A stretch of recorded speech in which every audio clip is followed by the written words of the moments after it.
right, really quick video.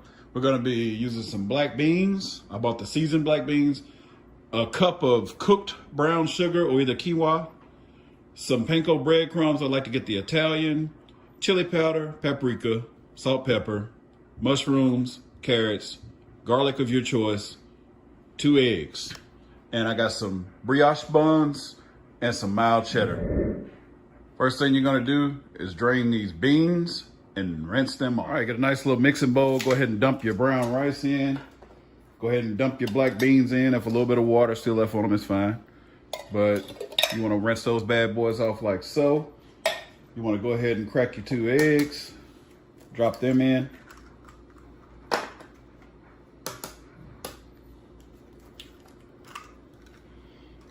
You're gonna use about a cup of breadcrumbs. These are panko breadcrumbs. My wife stores everything away in mason jars, so I don't have the actual canister, but it's the Italian. You're gonna put about a cup to a cup and a half in there.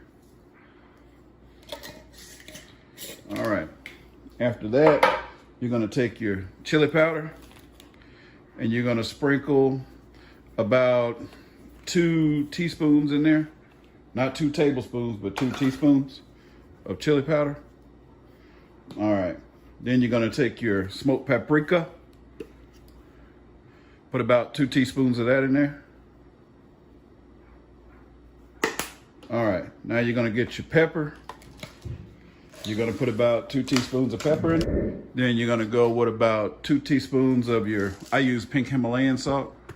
I showed you the benefits of that in the past video. To go ahead and slice and dice your mushrooms. And you're gonna grate up your carrots.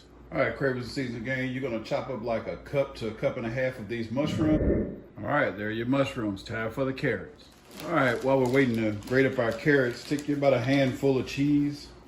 That cheddar cheese like I was telling you about, drop it in. You can add a little bit more if you want to, but you don't want to make it too cheesy. You want to taste all the ingredients in this. All right. Let's go ahead and add a teaspoon of this minced garlic in there.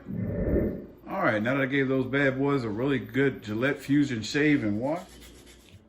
All right, now that your carrots are sliced and diced, you take your hand, smash all of this stuff up like so. Get it all in there together. And you want to make sure that you smash those black beans. So get everything smashed up really well. All right, when you're done getting all that worked in together, it should look like a hunk of ground beef or something. All your beans are not going to be smashed up. You may have some that are still kind of whole like that, and that's fine, but you just want to smash the majority of them. Pat these out and put them in the freezer for an hour. All right, so you're going to pat these burgers out to whatever size that you like. Just grab it up. Just going to show you one of them. Just so you'll know, you don't have to put any oil on the paper or anything because they're not going to stick. That's why I always like to freeze mine for a little while. But get them patted up. I like mine about like that, bun size. Cravers, I actually got 5 burgers out of this. I'm about to put another piece of parchment paper over the top of this and wrap it with some saran wrap.